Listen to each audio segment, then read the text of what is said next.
Well, Mark, welcome to the program, and congratulations on your new role with Federated Farmers as the local president there. How are you enjoying being away from the politics and, I guess, into a new form of politics? Yeah, thank you, Mark. Well, I think the one thing I've noticed about being back on the farm is at the end of the day, you can actually notice what you've done.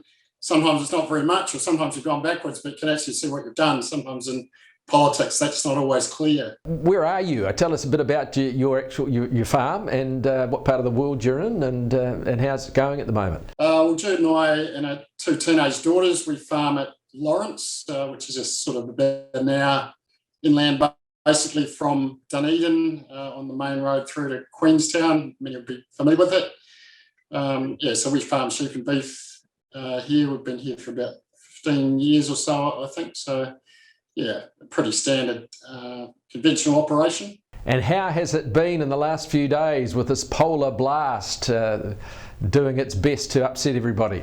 Yeah, look, it's been pretty grim, Mark. The wind chill, there's been snow. I think the reports we're getting, we've had anywhere between 5 and 10 centimetres of snow here on the farm, but reports further back, we're lambing still in progress of 20 to 30 centimetres, so that's a pretty serious event, and particularly the wind chill. I think the wind chill is the thing that's really will be concerning farmers at the moment. So in Lawrence, are you through the lambing process?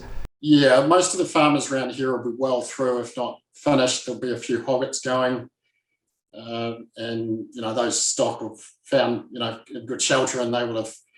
We wouldn't expect too much in the way of stock losses there. It's further back into the hill country where they're, in some cases, just getting started lambing, or will be well into it, that the real concern lies. At the moment, I would imagine there will be some stock losses and some pretty nervous farmers. Is that sort of thing in that part of the world, is there something that are the sheep more aware of their surroundings? Do they find shelter, I guess, do it the way they always have, do it on their own? Yeah, well, I think the best thing you can do often in these circumstances is just to keep out of the road, because they do naturally look for shelter. Most of them, not all of them, being sheep, but that's very much when you go around like yesterday or today, it's hard to see a sheep. They're all buried down in the gullies and finding tussocks or scrub to shelter in. So that's good. But when you get wind chill like you've got newborn lambs, it doesn't really matter. Sometimes it's just, it's the way it is. And we tend to try to farm for the conditions, obviously, and lamb a bit later down here, but this is a bit unseasonably late to be this cold.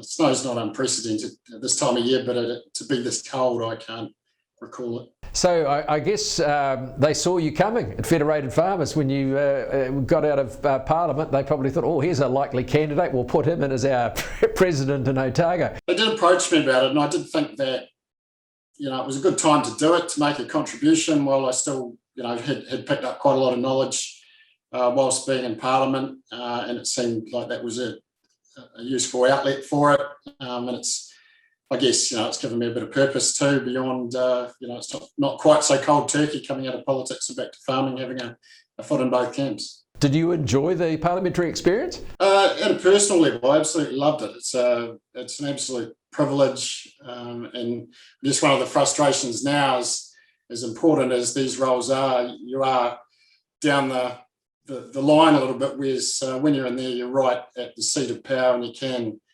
you can directly talk to the people that are pulling the levers. So, so I miss that side of it a little bit, but still, there's a really important contribution that Federated Farmers make in feeding into that national debate as well. So, yeah, a bit of both, really. And is Otago strong? Is there a good bunch of people there? Are they engaged? Look, we've got a really good executive.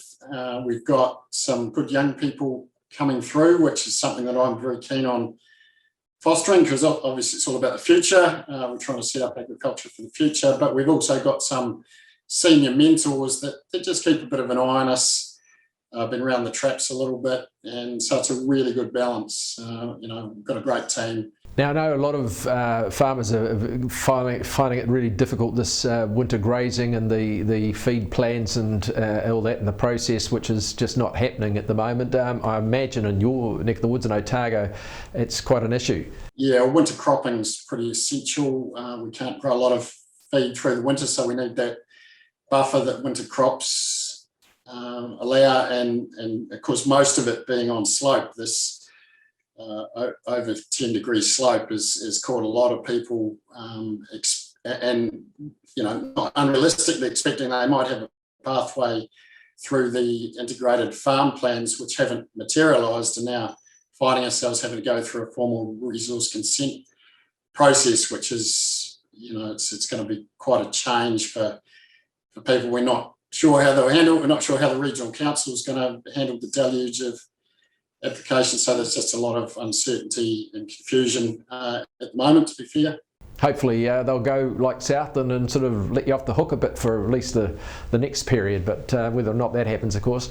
Yeah, we certainly lobbied for that, and we've had one of the things we've done the last couple of days, we've had Andrew Noon, the chairman of the ORC, and Pim Byron, the new CEO, out on farm for 2 days. They went around all of Otago, a good cross-section, and just really getting some of those messages to them, the on-farm practicalities. So we're hopeful that will pay some dividends.